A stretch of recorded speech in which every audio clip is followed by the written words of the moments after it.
sa layo-layo.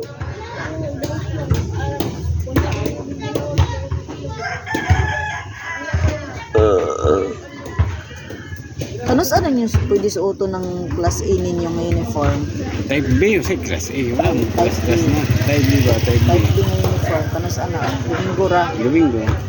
Domingo. Anong gisuot man nimo ron? Poli man na. Hindi ko masinod na. Poli na. Inig-uli na lang nimo na imo gisuot. Kani, sa Shopee ni Northern Evangelion. Di mo ungkol. Pero nga nagkandula ano eh. Kaya nga naman ang dula sa kan. Ay? Kulang lang sa hangin. Jillian! Dula mo nila LD oh. Kanawa oh, nasila Jillian oh. Practice. Dula dyan yan.